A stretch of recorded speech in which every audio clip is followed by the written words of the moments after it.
সরকারের পরিচালনা ব্যয় কমাতে একগুচ্ছ কঠোর ও তাৎপর্যপূর্ণ সিদ্ধান্ত নিয়েছে মন্ত্রিসভা। বৃহস্পতিবার অনুষ্ঠিত মন্ত্রিসভার চতুর্থ বৈঠকে এসব সিদ্ধান্ত গৃহীত হয়।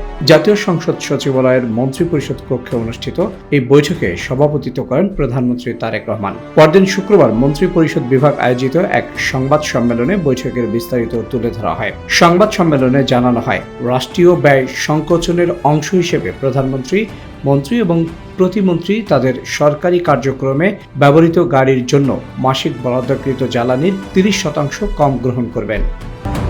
মধ্যপ্রাচ্যের যুদ্ধের প্রভাবে দেশে যে জ্বালানি সংকট দেখা দিয়েছে তা মোকাবেলায় সরকারি বেসরকারি সব অফিসের নতুন সময়সীমা নির্ধারণ করেছে সরকার। রোববার থেকে সরকারি বেসরকারি সব অফিস সকাল 9টা থেকে বিকেল 4টা পর্যন্ত চলবে। বৃহস্পতিবার রাতে মন্ত্রিসভার বৈঠক শেষে সাংবাদিকদের এ তথ্য জানান মন্ত্রিপরিষদ সচিব নাসিমুল গনি। এছাড়া আগামী রোববার থেকে দেশের সব ব্যাংক ও আর্থিক প্রতিষ্ঠান সকাল 9টা থেকে বিকেল 3টা পর্যন্ত চালু থাকবে। এ সময় মন্ত্রিপরিষদ সচিব জানান, শুক্রবার থেকে প্রতিদিন সন্ধ্যা 6টার পর ওষুধের দোকান ছাড়া সকল মার্কেট ও দোকানপাট বন্ধ রাখার সিদ্ধান্ত নেওয়া হয়েছে।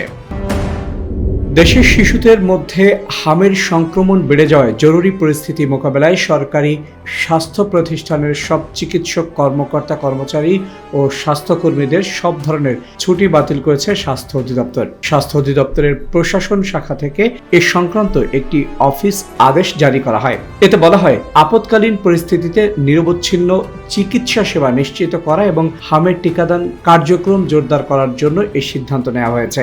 আদেশ অনুযায়ী স্বাস্থ্য অধিদপ্তর এবং এর অধীনস্থ সব স্বাস্থ্য প্রতিষ্ঠানে কর্মরতদের অর্জিত ছুটি ও নৈমিত্তিক ছুটি পরবর্তী নির্দেশনা না দেওয়া পর্যন্ত স্থগিত থাকবে।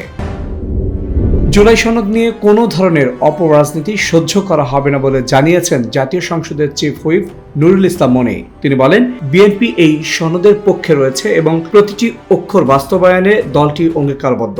শুক্রবার জাতীয় প্রেস ক্লাবে স্বাধীনতা ও জাতীয় দিবস উপলক্ষে সাংস্কৃতিক দল আয়োজিত এক আলোচনা সভায় তিনি এসব কথা বলেন। চিফ হুইপ বলেন, বিএনপির চেয়ারম্যান তারেক রহমান জুলাই সনদ বাস্তবায়নে প্রতিশ্রুতি দিয়েছেন এবং এই লক্ষ্যেই দল কাজ করছে।